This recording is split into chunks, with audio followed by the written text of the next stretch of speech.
үгийн цагийг бүгд эхлүүлцгээе. Тэгээд та бүхэн нартай хамтдаа бас энэхүү залбирлыг хийхгүй гэж би бас та бүхнийг уриалж байна. Хамтаа бүгдээрээ сэтгэл нэгдэн залбирцгаая. 3 Эзэн Есүс минь, ариун сүнсээр өдөрдуулсан нэгэн байхын тулд агуу зүрх зоригийг надад өгөөч. Ариун сүнсээ гэр бүл, найз нөхдийн хүрээнийхээ хүн бүр цаашаа хинтээч Есүсийн сайн мэдээг хуваалцах боломжтой тэр нэгэн болгож намайг өөрчилж өгөөч. Амен. Амен.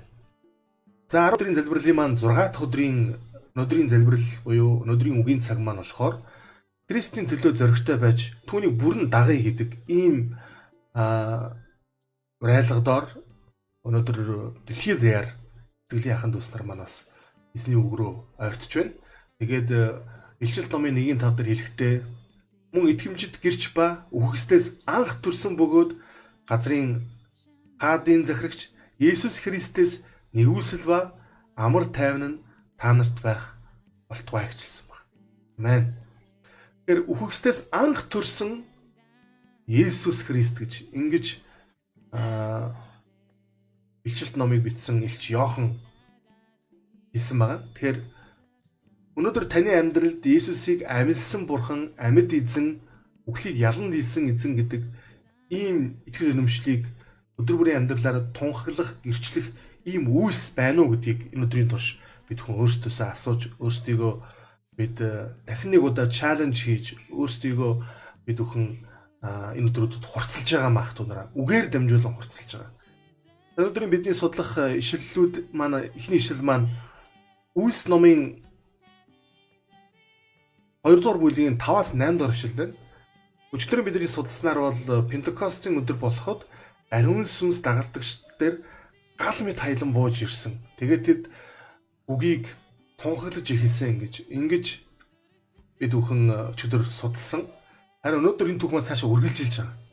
Тэр цагт Тэнгэрийн доорх үндэстэн бүрээс сүсэгт юудэчүүд Иерусалимд амьдарч байв.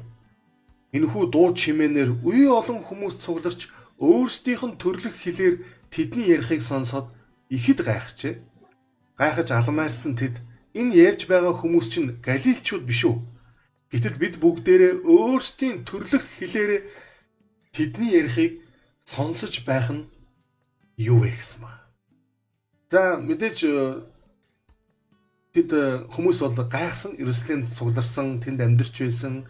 Мөн Пентекостийн баяраар мөргөл хийхээр Иерусалимд түр хугацаанд ирсэн байсан ийм хүмүүс бол тэд өөрсдийнхөө ярьдаг төрлөх хэлээрээ Галилийн бүдүүлэг загасчид сургаал айлтахыг сонсоод гайхсан. За тэгээд цаашаа энэ маань юу гэж үргэлжилсэн мэхээр Үйлс номын 2-ын 11-ээс 13 дээр ингэж хэлсэн байна. Бид Бурхны агуу үйлсийн тухай тэдний яриаг өөрсдийн төрлөх хэлээр сонсцоолоо гэв. Бид бүгд гайхширан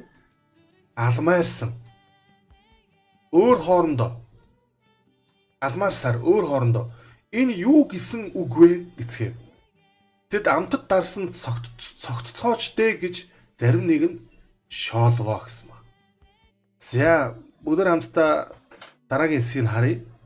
Үйлс номын 2-ын 14 дээр яг энэ үйл явдал болж байх үед харин Петр бусад 11-ийн хамт босож дуугаа өндөрсгөн тэдэнд тунхаглан Юудын ирчүүдээ Иерусалимийн бүх оршин суугчдаа энэ нь та нарт тодорхой байгээ. Миний үгэнд анхаарлаа хандуул гэсэн баг. Тэгэхээр Петр тэдэнд бол та нар буруу бодож байна те. Энд дар суусан хүн нэгч байхгүй. Харин та нарт бол маш тодорхой нэг зүйлийг би яг одоо тунхаглая гэж. Ингээд Петр гайхалтай сургаал номлосон байдаг. Энэ сургаал номлолын төгсгөлд нь Петр юу гэж хэлсэн мэхээр тиймээс Бурхан та нарын цовдлсон тэр Есүсийг эзэн нэгдүгээрт, хоёрдугаарт бас Христ болгосныг Израилийн айл бүхэн баттай мэдэх түн гэж хэлсэн байна. Амен. Тэгэхээр энэ ишлэл танарт энгийн мэд харагдаж байгаа боловч энэ ишлэлийн гол утга санаа нь та нарын ердөө нэг хэдэн 7 хоногийн өмнө цовдолж байсан аимшигтайгаар тарчлаан загалмаа дээр өлгсөн, тэгээд цовдолж цаазын ял өгсөн гол шалтгаан нь Юудэчүүдийн хаан Назарын Есүс гэдэг ийм шалтгаанаар түүнийг цовдолсон. Тэр Есүс бол нэгдүгээр эзэн байсан юм а гэж. Эзэн байсан гэдэг нь эзэн гэдэг нь юу илэрхийлж байна вэ гэхээр тэр бол жинхэнэ та нарын дуудан хашгиран залбирдаг тэр Адонай бурхан байсан юм а. Тэр Христ байсан буюу тэр та нарын хүлээж байсан тэр амлагдсан жонон Месая юм а гэдгийг Израилийн айл бүхэн баттай мэдэх тун гэж хэлсэн байна. Та нарын цовдлоод алчсан, та нарын цовдлоод доромжилж, цовдолж утаан доромжилсан тэр Иесус бол та нарын залбирдаг, та нарын мөргөж, гуйж, дуулж чөтөн биширдэг тэр Адонай чинь, тэр Месая чинь байсан юм а гэж ингэж хэлсэн байдаг. Элч нарын үс намын 42 дугаар хуудсан дээр энэхүү дүр зураг маш сонирхолтой байв. Шанарын Есүс доторх үнний гэрчлэлийг сонсохоор зүг зүгээс ирж буй хүмүүсийг хараач. Тэд сүмийг дүүргэн шахалтна. Тахилч нар болон удирдагчид тэнд байх бөгөөд тэдний нүүрэнд хорон санааны хар сүүдэр туссан хിവэр зүрстэгэл нь Христийг үзэн ядах үзлээр дүүрэн гар нь дэлхийн аврагчийг цовдлох үеийн цусны толбоноосоо салаагүй байв. Тэд элч нарыг хавчлаг аллагын улмаас айцад автсан байгаа гэж бодож байсан ч харин ч бүх айцаас ангижирч сүнсээр дүүрэн Назарын Есүсийн тэнгэрлэг чанарыг хүчтэйгээр тунхаглаж байхыг нь харав. Саяхан доромжлогдож, тохуурхагдж, харгас гараар цохигдож цовдлогдсон нэгэн бол одоо Бурхны баруун гар талд өргөмжлөгдөн амилсан жонон Месая мөн гэдгийг тэд зоригтойгоор тунгалахыг сонсвоо гэсэн ба. Тэгэхээр элч нарын үс номдэр өгүүлэхдээ хүмүүс бол дагалдагчдыг багшийг нь бариад цовдлчихсан учраас багшийг нь бариад цаазын ял өгчихсэн учраас одоо тэд бүр их айж байгаа гэж бодож байсан боловч харин ч тэд бүх айцаас ангижирсан байсан гэж ингэж бичсэн байна те. Тэгээд харин эсрэгээр та нарын доромж тохуурхсан цовдлсон тэр нэгэн бол Бурхны баруун гарт заларсан дахин амилсан тэр жонон Месая юм а гэж ингэж хэлсэн байна. Амен. Үргэлжлэл 46 дугаар хуудсан дээр тэд Есүсийн нэрийг итгэлтэйгээр хэлж чадаж байв. Учир нь тэр тэдний найз ах нь биш гэж үү? Христтэй ойр дотн нөхөрснөөр тэд түүнтэй хамт Тэнгэрлэг орших үед байв. Тэд түүний тухай гэрчлэгтээ өөрсдийн санаагаа ямар гал халуун хэлээр илэрхийлж байваа. Тэдний зүрх сэтгэл Христийн хүчийг гэрчлэхийн тулд дэлхийн хязгаар хүртэл явхад бэлэн, тийм дүүрэн, гүн гүнзгий, алсын хараатай, инэрэнгүй сэтгэлээр бэлхэж байлаа. Тэд түүний эхлүүлсэн ажлыг үргэлжлүүлэх асар их хүслээр дүүрэн байв. Тэд Тэнгэрийн өмнө хүлээсэн үүргээ болон хариуцсан ажлынхаа ямар агууг ухаарсан юм а. Ариун сүнсний хүчээр хүчрхэгдсэн тэд загалмайн ялтыг түгэх хүсэл эрмэлзлээр дүүрэн урагшлав. Сүнс тэднийг хөдөлгөж, тэднэр дамжуулан ярьж байлаа. Христийн амар амгалан тэдний нүүр царайнаас гэрэлтэж байв. Тэд амьдралдаа түүнд үйлчлэхээр зориулсан бөгөөд амьдралаа. Тэдний дүр төрх нь даруй сэтгэл, дуулууртай байдлынх нь нотлогоо болж яваа гэсэн баг. За үнэхээр бас нүдэнд харагдтал гайхалтайгаар дүрсэлсэн байна тийм үү? Үнэхээр гайхалтай дүрсэлсэн байна тийм. Тэгэд үнэхээр дэлхийн хязгаар хүртэл явхад бэлэн болсон ингэж харагдчихсэн гэж байгаа. Яг энэ үед. Үнэхээр бэлэн. Тэд өөрсдийнхөө ажлын өөрсдийнхөө хариуцсан хүлээж авсан үүрэг даалгаврынхаа ямар чухал вэ гэдгийг бол ухамсарлцсан байсан гэж. Тэгэд үнэхээр ариун сүнсний хүчээр загалмайн ялалтыг түгээх тунхаглах ийм бүрэн дүүрэн урам зоригоор бол дүүрэн байсан гэж ингэж хэлсэн байна. Амен. Амен. Тэдний нүүр царинаас нь л ерөөсөө тэд үнэхээр даруулсан, үнэхээр дуулууртай байгаа. Тэгээ хамгийн гол нь Христийн үйлчлэлд өөрсдийгөө бүрэн зориулах ийм шийдвэр гаргасан. Үнэхээр тогтун амар тайван, ямар ч айдсгүй, ямар ч сандралгүй, ямар ч имээх, ямар ч мэгдэх ийм зүйлүүгээр үнэхээр ариун сүнс тэдэнтэй. Есүс өөрийн сүнсээр тэдэнтэй хамт байгааг хүмүүс бүгд харж ирсэн байна. Амен. Ингээд сургаал номлоод тэр өөр олон үгээр гэрчлэн энэхүү завхруулагч үеийнхнээс аврагдаг тун гэж тэднийг синхруулж байлаа. Ийхүү түүний үгийг хүлээн авсан хүмүүс баптизм хүртцгээв. Тэр өдөр 3000 орчим хүн нэмэгдэжээ гэж хэлсэн. Амен. Ингээд ариун сүнсийг хүлээн авч ариун сүнсний дүүргэлтээр ариун сүнсний баптизмын үр дүнд Петр босоод ганцхан сургаал номлоход тэнд 3000 хүн баптизм хүртэж эзнийг хүлээн авчээ. Амен. Амен. Тэгээд Петрийн сургаал номлолын утга нь нэгдүгээрт Есүс бол амилсан гэдэг. Энэ мэдээг тунхаглаж ирсэн. Тэр амилчихсан гэдэг мэдээг. Хоёрдугаарт тэр амилсан Христ эзэн бол тэр Бурхны баруун гар талд заларсан, тэр бол та нарын хүлээж байсан тэр жинхэнэ амлагдсан жонон Месая юм аа гэж ингэж зааж ирсэн. Тэгээд тэднийг бол шийдвэрт дуудаж байсан. Ямар шийдвэрт дуудаж ирсэн мэхээр үүнийг нь бол нэг өгүүлбэрээр энд Лук Үйлс ном дээр бичсэн байна тий. Энэхүү завхруулагч үеийнхнээс аврагдаг тун гэж хэлсэн байна. Амен. Энэ үеийнхэн, энэ завхарсан, энэ төөрсөн, энэ будилсан энэ үеийнхнээс та нар аврагдаг тун. Энэ мэдээ маш тийм та нар тань сонсогдож байна уу? Яг л Бурхан Лот болон түүний гэр бүлийг Содом Гоморогоос гаргатун гэж хэлж ийсэнтэй ижилхэн багт. Энэ завхруулагч үеийнхнээс аврагдаач гэж. Яг л Новаг эзэн дуудахдаа газар дэлхий үнэхээр бузар муугаар дүүрсэн учраас тий Новаг хүүгч авдар хий. Тэгээд энэ завхруулагч үеийнхнийг устгахаас өмнө чи хүүгч авдарт ор гэж хэлж ийсэн. Энэ мэдээтэй ижилхэн байгаад. Амен. Итгэлийн ахын дүүс нараа. Өнөөдөр ч хийсэн бид энэ цаг мөчид яг энэ мэдээг итгэлээр тунхлах ёстой. Яг л эзэн Есүс хэлэхдээ хүний хүүгийн залран ирэх нь Новагийн өдрүүтэй адилхан байх болно гэж хэлсэн. Өнөөдөр гэсэн бид энэ дэлхий ямар аимшигтайгаар завхарч, ямар аимшигтайгаар доройтож, ямар аимшигтайгаар энэ дэлхий хамгийн аюултай, хамгийн эрсдэлтэй газар нутаг болсон бэ гэдгийг бид нар мэдэрч байгаа. Дэлхий бидний гэр орон биш яах вэ? Тэгээд Есүс хэлжсэн Матай номын 24 дугаар бүлэг дээр та нарыг бүслээд бүр ингээ хотыг чинь бүслээд дайраад ирэхээс өмнө та нар хотоо орхиж уул руу зүгтах хэрэгтэй. Тэгээд та нарын зүгтэлт чинь өвөл эсвэл амралтын өдөр бүү байгаа гэж ингэж хэлжсэн байна.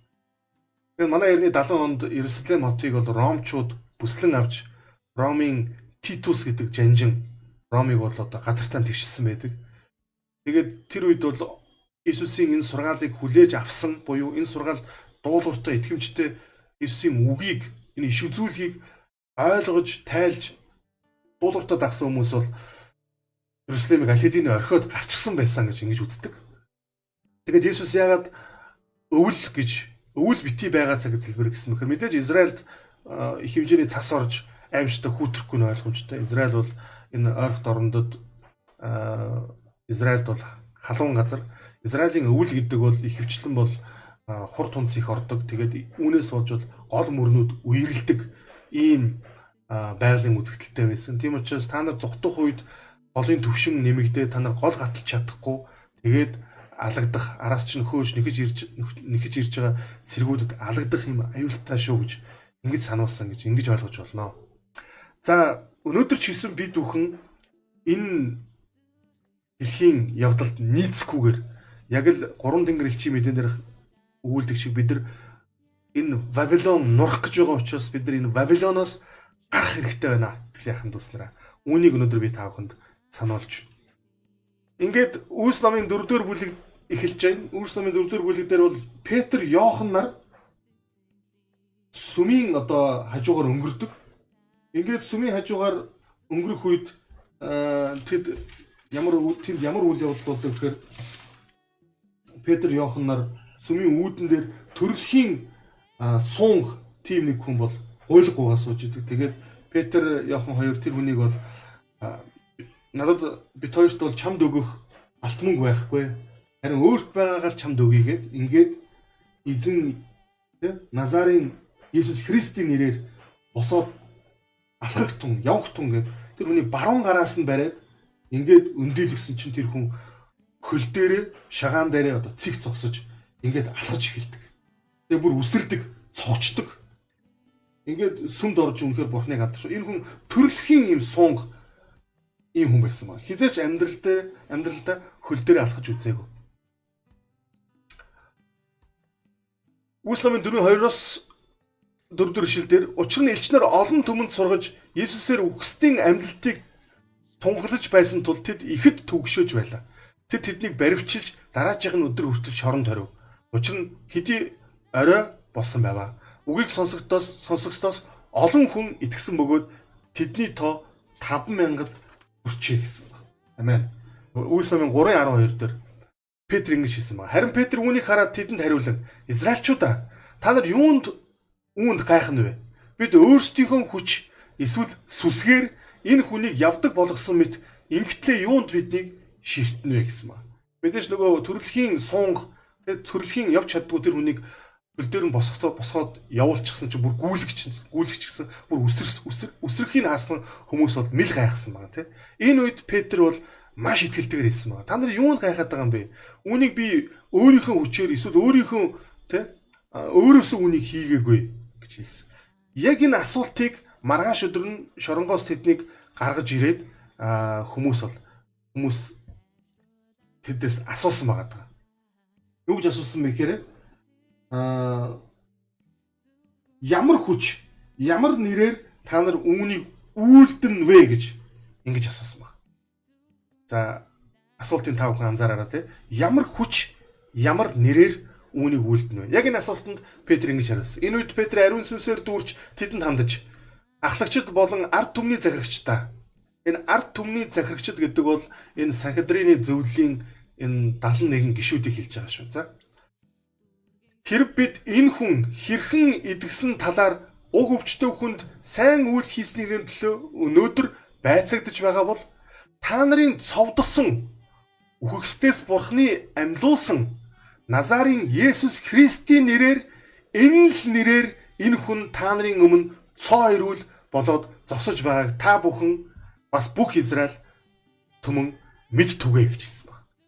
Ямар итгэлтэйгээр те ямар одоо итгэмжтэйгээр хэлж байна. За ингээд яг үүнийхэн дараа үргэлжлүүлээд бас Христ итгэгчдийн маш дуртай, маш алдартай энэ ишлэлийг хийсэн. Тэр бол барилгачид болох та нарт гологдсон боловч булангийн тулгуур чулуу болсон юм. Өөр хэний ч дотор аврал үгүй. Учир нь бид аврагдаж болох өөр нэр Тэнгэрийн дор хүмүүст өгөгдсөнгүй гэж хэлж байна. Петр маш тодорхой хэлсэн. Хэрвээ үнэхээр энэ гайхамшигыг, энэ эдгэрлийг яаж хийчихв? Ямар хүчээр хэний нэрээр хийчихв гэж асууж байгаа бол би хариулъя. Та нарын цовдсон тэр Назарын Есүсийн нэрээр үүнийг хийсэн. Тэр бол та нараар гологдсон боловч тэр бол яг үндэ булангийн тулгуур чулуу юм аа. Өөр хэний шатрын аврал байхгүй. Харин та нарын цовдсон тэр Назарын Есүсийн нэрээр л Тэнгэрийн дор хүмүүст аврал өгдөнө гэж хэлсэн байна. Петр ямар гайхалтай зүрх зоригтой, ямар гайхалтай өөрчлөгдсөн байгаа вэ гэдгийг та бүхэндээс харж байна. Ингээд эрдэм номгүй боловсралгүй Петр Иохан хоёрын ийхүү зүрх зоригтой байгааг нь тэд хараад гайхацгаан тэднийг Есүстэй хамт байсныг нь мэдэв. Эдгэрсэн өнөөхөн тэдний хамт зогсож байгааг хараад тэдэнд хариуд нь хэлэх зүйл юу ч байсангүй гэж. Тэр Санхедрины энэ танхимд те Иерусалимийн сүм доторх нь Санхедрины зөвлөлийн 71 гишүүн цуглараад яг Петр Иохан хоёрыг шүүн хилдэж байх үед бол тэр хоёр хоёрхноо зогсоогүй. Харин хажууд нь нөгөө эдгэрсэн залуу. Энэ залууг бол Үлс ном дээр бүр тодорхой яг энэ ишлэлийн дараа 4-22 дугаар ишлэл дээр нь гайхамшигар эдгэрсэн тэрээр 40 гаруй насны хүн байлаа гэж хэлсэн баг. Сонирхолтой байгааз энэ хүний насыг хүртэл тодорхой бичсэн байна. Би бол одоо 40 гаруй насны хүн л дээ. Тэр яг над шиг надтай яг чацуу энэ залуу байсан байна. Эхээсээ төрөөд 40 жил те огт хөл дээрээ зогсож чадахгүй, огт явж чадахгүй байна гэдэг энэ мэдрэмжийг төсөөлөхөд аимштай санагдаж байгаа миний хувьд. Би одоо ихээс төрсөн тэр өдрөөс өнөөдрийг хүртэл огт алхаж чадахгүй амьдрна. Тэгээд гуйлгагүйж амьдрна. Сүмд орж чадахгүй амьдрна гэдэг бол энэ ямар одоо гаслантай хувь зохиол вэ, тий? Гэтэл үүнийг нь ерөөсөл хормын төдийд баруун гараас нь барайл өндөлгөхөд л Есүсийн нэрээр, Назарын Есүсийн нэрээр энэ гайхамшиг бий болсон байна. Амен.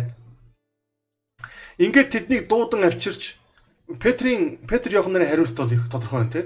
Би та нарын үгийг дагах уу, эсвэл Бурхны үгийг дагах уу? Алийг дагах нь зөв юм бэ? Та нар өөрсдөө шүүцгээе гэж байна. Эдгээр хүмүүс бол өөрсдөө Бурхны үгийг даг гэж заадаг хүмүүс. Өөрсдөө Бурхны үгийг дагаж амьдрцгаа гэж ард түмэнд синхруулдаг ийм хүмүүс Петр Иохан нарыг шүүж байгаа. Гэтэл тэдний өөдөөс өмнөөс нь шууд юу гэж хэлсэн мэхээр та нар өөрсдөө шүүдэг хүмүүс, та нар шүүлт хийдэг хүмүүс. Бурхныг дагах нь зөв үү, хүнийг дагах нь зөв үү гэдгийг та нар өөрсдөө шүүдэг. Тийм учраас бид юу гэж хүнийг дагах вүлээ? Бид Есүсийн талаар үдсэн сонсон зүйлээ ярихаа зогсоож чадахгүй гэж хэлсэн байна. За ингээд бүгдээ төгсгөлийн хэсгийг уншия. Ичнэрийн үйлс номын 62-63 дугаар дээр эзнийг нь шүүх үед Петр хэрхэн хандсныг санаж байсан хүмүүс түүнийг одоо шоронд орох, үхэх аюулаар айлгаж болно гэж найдаж байна.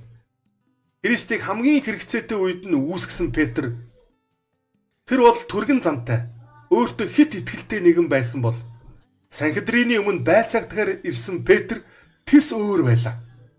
Унснаасаа хойш тэрээр өөрчлөгдсөн юм.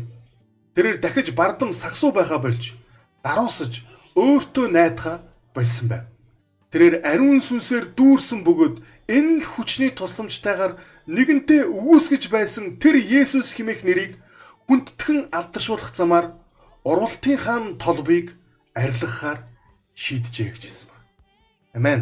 Тэр үнэхээр Есүсийг баригдах үед, дахиад онгодох үед түүнийг 3 удаа өгөөсгөж Есүсээс урвсан Петр харин одоо Үйлс номын 3-4 дугаар бүлэг дээр гарч байгаа буюу Пентекостийн өдөр ариун сүнсээр дүрж, ариун сүнсээр бэлхэн, ариун сүнсний баптизмыг хүртсэн энэ Петр хэрхэн өөрчлөгдсөн бэ гэдэг энэ ялгааг та өнөөдөр харж байгаа. Петр хэлсэн те. Петр та нар мэд түгээ. Та нарт мэдүүлье. Би хизээч зогсохгүй, хизээч энэ нэрийг тунхлахаа болохгүй. Итгэлтэйгээр хэлж чадсан байгаа. Амен. Амен ах дүүнараа. Халелуя. Үйлс номын 4:29-31 дээр ингээд Петр болон Иохан нар ах дүүстэр буюу бусад дагалдагч нар дээр ирээд тэд хамтдаа ингэж залбирсан. Одоо эзэн тэдний занал хийллийг анхаараач. Таны үгийг ярих зүрх зоригийг өөрийнхөө боолуудад сойрхооч. Таны ариун зарц Есүсийн нэрээр эдгэх гайхамшиг болон тэмдгүүдийг үйлдүүлэхийн тулд та өөрийн мутраа сунгаач гэв. Ийхүү залбирч байтал тэдний цугларн байсан газар нь дөргөн чичирхийлв. Тэд бүгд ариун сүнсээр дүүрч Бурхны үгийг зоригтойгоор ярьж эхэлвэ гэсэн байна. Амен. Амен. Яасан мэхээр Петр Иохан нар сүмийг орхин гараад тэгээд тэднийг бол чөлөөлөд явуулсан. Тэгээд буцаж хурж ирээд тэд залбирсан байна. Таны гайхамшгуудыг, таны эдгэх тэмдгүүдийг үйлдүүлэхийн тулд та бид наруу мутраа сунгасан хിവэр байгаач. Бидэнд зүрх зоригийг өгөөч. Үгийг ярих, Христийг тунхаглах зүрх зоригийг өгөөч гэж ингэж залбирсан. Яг тэр үед Бурхан дахин яг л Пентекостийн өдөрт болсон шиг газар дөрвүүлэн ингээд тэд ариун сүнсээр дүүрч тэд Бурханыг ярьж гисэн байна. Амен.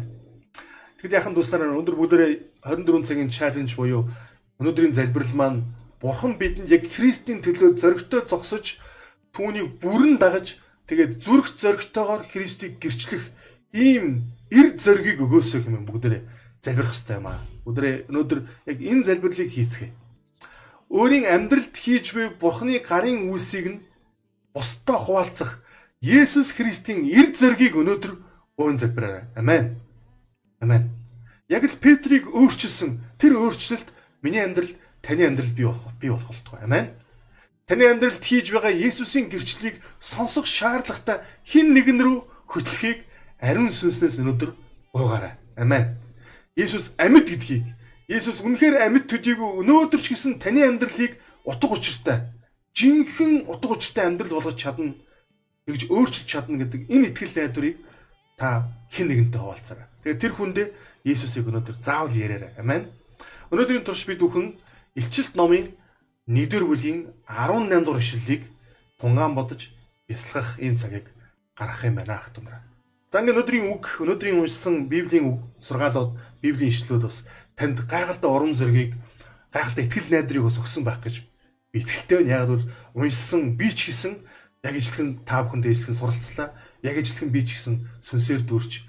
Үнэхээр эзэн өнөөдөр ч гэсэн биднийг ингэж гайхалтайгаар залбирлаар дамжуулан, ариун сүнсний хүчээр дамжуулан, Иесусийн өмнө даруулсан зүрстгэлээр минь дамжуулан энэ гайхалтай өөрчлөлтийг таны амьдралд, миний амьдралд гэсэн хийж чадна гэсэн ийм итгэл өөрөө ирэхгүй төрж байна.